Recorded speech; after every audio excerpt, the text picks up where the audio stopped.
Hello বন্ধুরা, welcome to our channel crazy married couple. তো চলে এসেছি আজকে একটা সুন্দর রেসিপি নিয়ে। তো আপনারা নিশ্চয়ই সকলেই ভালো আছেন, আমিও ভালো আছি। তো চলুন শুরু করি আজকের রেসিপিটা।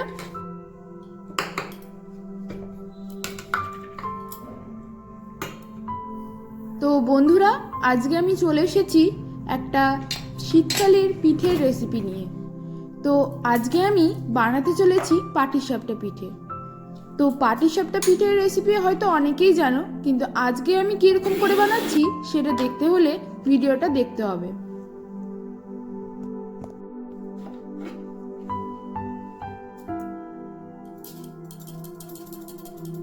তো পাটিসাপটা পিঠে বানাতে প্রথমে আমি নিয়ে নিয়েছি সুজি। তো সুজিটাকে আমি প্রথমে গুঁড়ো করে নিলাম মিক্সার গ্রাইন্ডারে, আর এদিকে আমি নিয়ে নিয়েছি ময়দা। তো সুজিটাকে আর ময়দাটাকে মিশিয়ে নিচ্ছি। আর ওদিকে আমার রাখা আছে কাপে 1 কাপ দুধ আর 1 কাপ চিনি। তো ও দুটোকে আমি মিক্স করব আস্তে আস্তে। তো প্রথমে আগে সুজিটা আর ময়দাটাকে ভালো করে মিক্সড করে নিলাম, আর তার সাথে অল্প সামান্য পরিমাণে একটু লবণ দিয়ে দিলাম।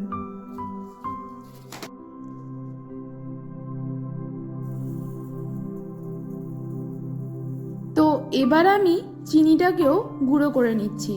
চিনিটা গুঁড়ো হয়ে গেলে খুবই ভালোভাবে মিশ্রণটা হবে, তার জন্য চিনিটাকে আমি গুঁড়ো করে নিচ্ছি।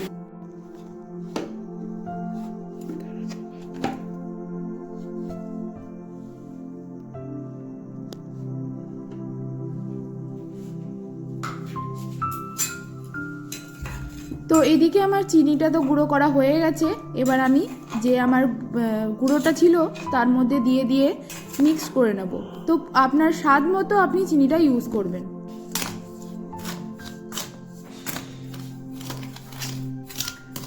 তো গুঁড়োর মিশ্রণটা তো ভালো করে আমি করেই নিয়েছি। এবার আমি দুধটাকে দিয়ে ভালো করে আমার ব্যাটারটা বানিয়ে নেব।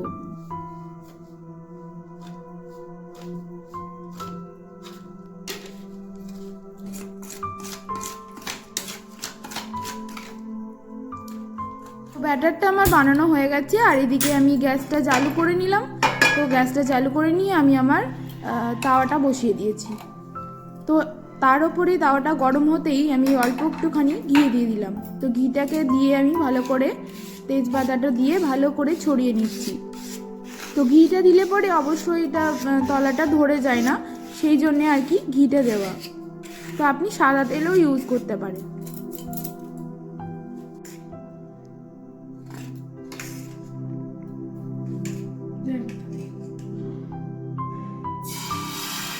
তো বন্ধুরা, দেখতেই পাচ্ছেন আমি তো আমার তাওয়াটা গরম হতেই আমার ব্যাটারটা দিয়ে দিচ্ছি এর ওপরে। তো এটা ভালো করে আমি এবার তেজপাতাটা দিয়ে ভালো করে আমি ছড়িয়ে দেব। তো প্রথমবার আমি আজ পাটিসাপটা বানাচ্ছি, জানি না কীরকম হবে। তো আশা করছি ভালোই হবে, আশার ফল নিশ্চয়ই বৃথায় যাবে না আমার। তো এই যে দেখতেই পাচ্ছেন আমি ভালো করে গোল করতে পারিনি, যেরকম পেরেছি করেছি। তো আমি যে ক্ষীরটা বানিয়েছিলাম, তো ক্ষীরটা আমি এবার দিয়ে দিচ্ছি মাঝখানে পুর হিসেবে।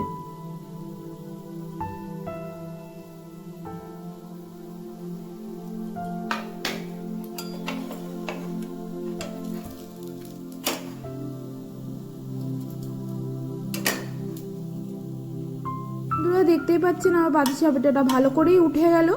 তো এইভাবেই আমি এক এক করে বাকিগুলোও করে নিয়েছি। তো শেষে অবশ্যই শেষ অবধিটা দেখবেন, শেষ অবধি দেখলে মজা পাবেন। কারণ কি শেষে আমার হাজবেন্ড সৌরভও আমার হাতে হাত লাগিয়ে করেছিল কাজ, ও পাটিসাপটা বানিয়েছিল। সৌরভও বানাচ্ছে পাটিসাপটা। তো পাটিসাপটা তো খুব আমাকে বলছিল পাতলা করে বানাও, পাতলা করে বানাও, দিয়ে নিজে এমন পাতলা করেছে যে সেটা তুলতে পারা যাবে না। এই যে দেখুন, পুরো একদম তাওয়াতে একদম লেবড়ে দিয়েছে, পুরো একদম ঘষে ঘষে একদম কীরকম করে দিল। এটাকে আমি তুলবো কী করে আমি ভেবে পাচ্ছি না। শেষ অবধি আমার তুলতে খুব কষ্ট হয়েছে, এটা আর শেষ অবধি দেখাতে আমি পারিনি। তো যাই হোক বন্ধুরা, আমার এই ভিডিওটা যদি ভালো লেগে থাকে অবশ্যই like, comment, share and subscribe করতে ভুলবে না। তো তো বন্ধুরা, আমার ভিডিওটা তো এখানে শেষ হয়ে গেল। তো দেখা হবে একটা নতুন ব্লগের সাথে, নতুন কোনো রেসিপির সাথে। তো আজকের মতো টাটা, বাই বাই।